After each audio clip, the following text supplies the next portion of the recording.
What's up, everyday America? Thank you for joining us today. This is Code Puddle's Hawkcast, version 3. And my name is Eric E. Money Sanders, the host. And joining me today is Hawkeye Kane. What's up, everybody?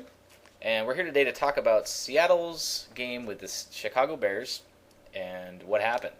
So we thought that since we were talking about the Chicago Bears, we'd bring in probably the most popular Chicagoite we could think of. Ever. Code Puddle has made a couple of calls, pulled a couple of strings to bring this to you today. So we hope that you guys will appreciate the hard work that we did. We're connected like that.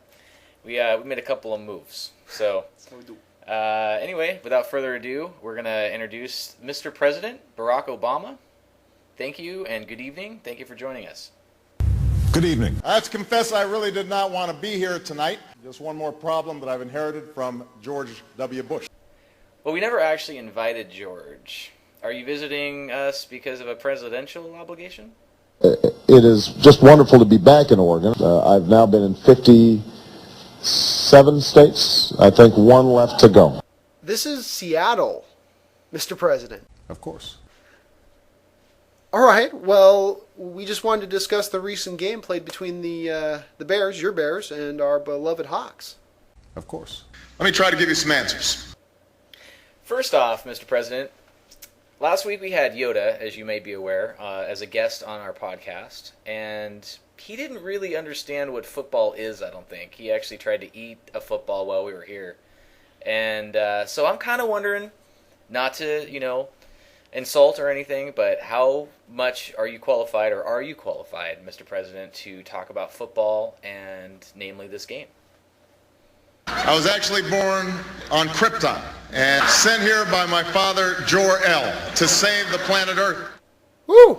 Well, Eric, that's not 800 years of training Jedis, but that's still pretty damn strong. It's possible that I'm a little too awesome. Well, I don't know if I'd go that far, Mr. President, but I did hear you were born in a manger in Kenya. So about the Bears, how far do you think they're going to go this year? Tonight, I'd like to put all the doubts to rest. I would like to announce to my hometown of Chicago and all of America that I am ready for the Bears to go all the way, baby. Mr. President, that was an impressive win on the road, but the Vikings look unstoppable. Favre is on some kind of path from God. He's a unicorn. He is a unicorn. He's riding a unicorn. He's riding two unicorns. And he's holding both horns. Anyway, the Lions just won their first game. And, that is a message from God. That's destiny right there. Hail Mary. And then, it's been 20 years since the Bears, I think, have beat the Packers. So, I don't know how the Bears are going to get out of their own division. I don't think they can do it. Yes, we can.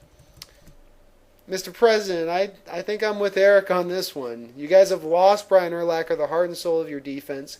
Your secondary's struggling. And, let's face it, Jay Cutler's a time bomb waiting to happen. The guy walks around out there on the field like he belongs in a Disney television show. Boom, Mr. President. That really hurt. Even you must have been ready to jump ship on the Cutler bandwagon after that poor first half. I got so angry about it, I punched a paparazzi in the face on my way out of Spago. Damn! Speaking of bullies, what'd you think about Aaron Curry, Mr. President?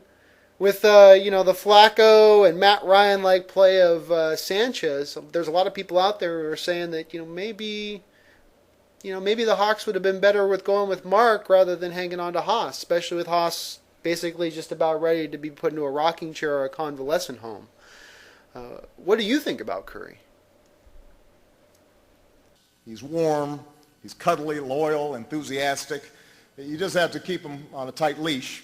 I guess that is true. The kid is very personable. Every once in a while he goes charging off in the wrong direction and gets himself into trouble. But can't argue with that. Mr. President, I just want to say that that's 10 times more insightful than anything Yoda had to say last week. I can understand now why he lost so many to the dark side.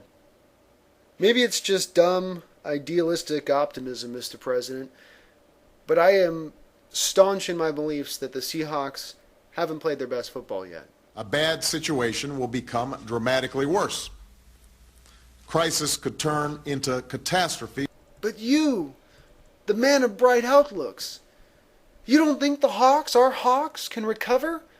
We've got so many guys coming back from injury and so few actual season-ending ailments. So let me be clear. I think the potential for them to deliver a message of extraordinary power. This isn't some abstract debate. The time for talk is over. The time for action is now. I get what the president's saying. The Hawks are kind of used up their room for error. Injuries or not, they're going to have to start winning some games or they're out of playoff contention come the end of October. But in the spirit of full disclosure, there are a few October surprises you'll be finding out about in the coming weeks. We're just trapped in, what is. He's so young to be so wise. Matt Damon. Those are not statements that I ever heard when I was sitting in the pews. So, Mr. President, as always with any politician, it's very tough to ascertain what exactly it is you're telling us about our Hawks. But I guess what I'm kind of gathering, and Eric shed a little light on this, is that you think the Hawks will still make some noise in the NFC, but ultimately their injuries are going to be their undoing. I want to keep it real. We do appreciate that. I do. In trying times, we can and we must Imagine something different. All right, well, thanks for stopping by today, Mr. President. We sure appreciate you taking a few moments with us. Good luck on that whole healthcare thing, because it looks like the Seahawks season right now. Thank you very much, Salem. Appreciate you. Bye-bye. Well, that was interesting. I'm glad the president could stop by. It was an honor. It's always good to have the president stop by. Very prestigious person. Very much. I could have done without the anal cavity searches by the Secret Service. Yeah, they're a little paranoid, but... And I couldn't understand why he kept saying, I don't need no glove. Very odd, very Come odd. to think of it, he wasn't even wearing a suit now, so it's really weird that he was even calling himself a Secret Serviceman. Well, did he even come in? How did he get here? I didn't see a car parked outside or anything. Weird. He just came in with the crowd. Well, let's move on to the rest here. The important part of this podcast is, as this may be, even with the president, and that is the game itself, the unfortunate, miserable, sad affair that it was. So I'd like to start from the positives. So with everything that kind of started out the first half and everything that was like the momentum that came in, let's kind of talk about Julius and his catch that he ran back for a touchdown. Yeah, it was, the play I think would be indicative of what we saw last week with the 49ers, where it's 3rd and long, they've crossed the 50-yard line, and they're going to go for a field goal, so you're going to see a draw play. Rather than go for the draw play, they let the Bears move into a blitz scheme, attack them. They threw a screen pass to Julius. He made a move in the open field, or not a move, but he broke two tackles in the open field, and he was down the sideline. And it's something I've been harping on, which is that, okay, I accept the fact on 3rd and longs, you're not going to throw to the first down markers because you don't think your quarterbacks can get that done. Okay, fine, I understand it totally because other teams do it, but fine. With that said, you can do other things than just turn back and hand a draw off that's going to fail 9 times out of 10. I agree. So that was the they started out, and that was another thing that was a sign where the Hawks' offensive play calling from that moment forward, all the way up until probably about a minute and a half to go in the first half, was dynamic, and it was keeping them off balance. And that screen pass, they were doing screen passes to Nate Burleson, and they were doing short routes when they needed to, and they were running just enough, and it was balanced. And then that last drive to get down to the 2-minute warning.